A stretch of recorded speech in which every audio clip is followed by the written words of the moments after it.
Vous êtes payé pour faire la promotion d'un produit qui rajoute énormément de chiffres au virement qu'on reçoit à la fin. Faire une vidéo de 1 minute et après tu vas gagner des milliers et des cents. Franchement, il faut juste se lancer. Salut! Aujourd'hui, je suis là pour parler des UGC créateurs.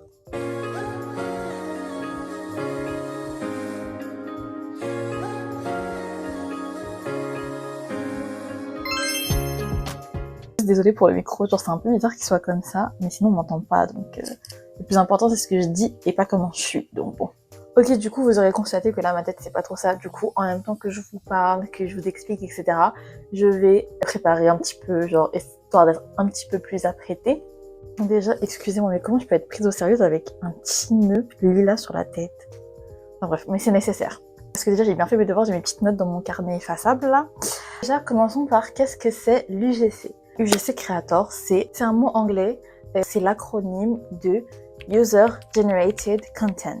Donc littéralement en français, c'est contenu généré par l'utilisateur. Qu'est-ce que ça veut dire concrètement? En gros, c'est le fait que l'utilisateur du produit crée du contenu pour la marque ou pour un produit spécifique. Par contre, désolé hors sujet, vraiment girl moment, mais regardez comment le Beauty Blender, il a grossi. Les UGC créateurs, ça a beaucoup fonctionné aux États-Unis, comme d'habitude, j'ai envie de vous dire, au début, parce que les marques cherchaient du contenu nouveau pour leur feed, etc. Et le fait d'utiliser des influenceurs, tout le temps, surtout aux États-Unis, vous savez, les influenceurs, c'est vraiment des stars. Et ça leur convenait plus trop. Et du coup, ils ont décidé de prendre des UGC créateurs. Et en gros, les marques recherchaient et recherchent du contenu beaucoup plus authentique, qui engagerait beaucoup plus.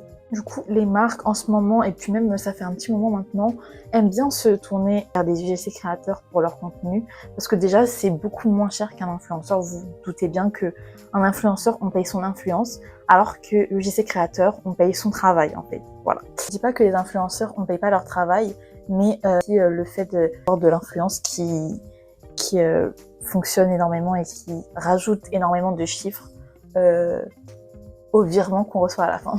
Du coup, désolée, j'ai plus de batterie dans le micro, du coup, on est obligé de faire sans. J'espère que vous m'entendez bien. Du coup, voilà ce qu'est l'UGC et comment ça a été mis en œuvre depuis ces derniers temps, quoi. Et comment c'est venu sur le marché. Alors, quels sont les avantages et pourquoi tout le monde veut se lancer, etc. Bon, tout le monde, j'abuse un peu, mais c'est quand même assez alléchant, vous voyez. Les avantages, c'est que vous êtes payé pour faire la promotion d'un produit, pour faire des vidéos sur ce produit. Et vous avez également le produit offert, etc. Ou des prestations, parce que c'est pas forcément un produit, ou des prestations offertes. Donc en vrai, c'est super sympa. Pourquoi se lancer dans l'UGC finalement?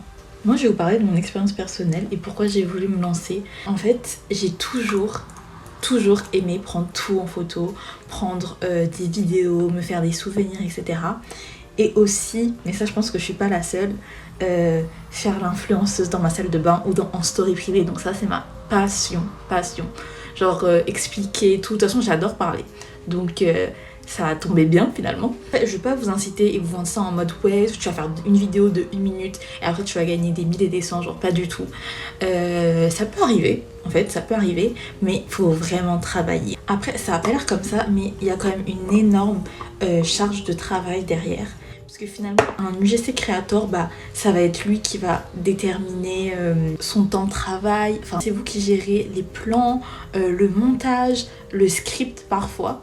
Du coup, c'est vraiment une énorme charge de travail. Par contre, derrière une vidéo, genre les dessous. Et ça, faut le prendre en compte aussi. Si c'est quelque chose qui vous plaît de créer du contenu, faire des vidéos, etc., genre faites-le franchement. Après, qui ne tente rien n'a rien, j'ai envie de vous dire. Si ça vous plaît et que vous pensez que vous avez l'étoffe de devenir UGC créateur, franchement, il faut juste se lancer. Ce qui nous amène à la question suivante, comment se lancer? Donc déjà, pour se lancer, je pense que renseignez-vous très bien, toute la question, etc.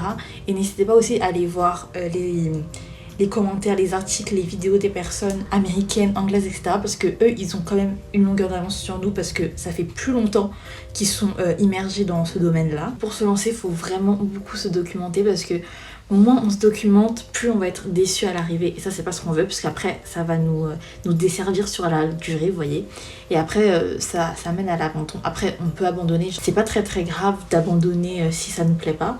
Mais déjà, il faut se lancer. Faites aussi une introspective de ce que vous voulez faire. Quel niveau vous serez, comment sera vos vidéos, les montages, etc.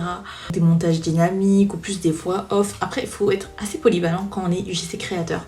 Mais c'est quand même bien de se donner une trame directive. Comme ça, bah, on a juste à la suivre et on sera pas perdu et on sera pas démotivé. C'est comme tous les créateurs de contenu, genre il faut avoir sa propre identité. N'hésitez pas à vous renseigner aussi sur les tarifs que vous pouvez mettre pour éviter de vous faire arnaquer ou sous-payer, etc. Donc ça dépend après de chacun, hein. C'est vraiment propre à chaque collaboration, les tarifs. Pour se lancer également, il faut avoir un peu de matériel, donc tout n'est pas obligatoire puisqu'on peut faire des choses très bien avec très peu finalement, donc ça c'est pas du tout obligatoire, mais que je vous conseillerais, mais ça c'est que des conseils, mais ça je pense que je ferai une vidéo pour ça. Déjà le plus important à avoir, c'est un téléphone ou une caméra, une bonne source de vidéo. Parce que bah, vous vous doutez que on veut quand même du bon contenu avec une bonne qualité d'image. Les téléphones de maintenant, ils ont vraiment une bonne qualité d'image et de son également, donc c'est largement suffisant pour débuter, je pense. Ensuite, moi ce que je trouve quand même un peu indispensable, c'est une source de lumière, donc que ce soit ring light ou lumière nomade, etc. Après, les UGC créateurs, on peut aussi utiliser genre la lumière naturelle, donc le soleil, etc. Et c'est pas forcément nécessaire, mais après, genre, si t'en as pas, tu dépends de la lumière extérieure, et ça, genre sur un plan ou un autre, ça se voit directement, vous voyez. Et aussi, le plus important, c'est que quand on débute, on n'a pas forcément de collaboration. Prenez juste les produits de chez vous et vendez-les en fait. Vendez-les comme si c'était une collaboration. Investissez votre temps et votre savoir pour que ça rentre bien en vidéo, etc. Donc ça, franchement, vous pouvez prendre n'importe quoi, hein, que ce soit des aliments, du maquillage, tout. Et une fois que tout ça est fait, très important, il faudra l'inclure dans son portfolio. Alors le portfolio, c'est quelque chose de très important parce que c'est le support où tu mets tes créations. Donc c'est super important, c'est comme un CV. Dedans tu mets tes informations, ta niche, tes vidéos, des petites descriptions, etc. Et après, bah, ça fera ton support. Ça va te permettre de démarcher des marques, de montrer ton côté professionnel. Le portfolio, c'est la base en tant que UGC créateur. Mais par contre, en plus d'inclure tes vidéos dans ton portfolio, donc il faut que tu mettes tes vidéos sur tes réseaux sociaux. Pourquoi c'est important? Parce que je trouve que maintenant, toutes les marques, bah, littéralement toutes les marques sont sur les réseaux sociaux. Ça te permettra de gagner en visibilité. Si tes vidéos sont faites, tu n'auras que du plus à poster sur les réseaux sociaux. Et des fois, ils vont même pas te demander ton portfolio ou quoi. Genre moi, ça m'est déjà arrivé qu'une marque est venue me démarcher, etc. Ils ont dit oui, j'ai bien aimé ton contenu. Est-ce que tu veux bien travailler avec nous, etc. Ils m'ont dit ça et ils m'ont juste sélectionné par rapport aux vidéos que j'avais déjà postées. Et c'est tellement un plaisir quand ça t'arrive. Tu te dis bon bah j'ai pas posté, j'ai pas fait ces vidéos, etc. pour rien, et t'es super fière de toi. Bon, pour ma part, j'ai fini de me préparer et j'ai fini tout ce que j'avais à dire. Dis-moi si ça t'a été utile, si tu as des questions, mets-les dans les commentaires. Dites-moi si ma tête c'est beaucoup mieux qu'au début ou pas du tout. Tu peux retrouver tous mes réseaux sociaux en barre d'infos. Si vous voulez une vidéo conseils, tips, dites-moi et je vous ferai ça. Bisous tout le monde. Et je te dis à la prochaine pour une nouvelle vidéo.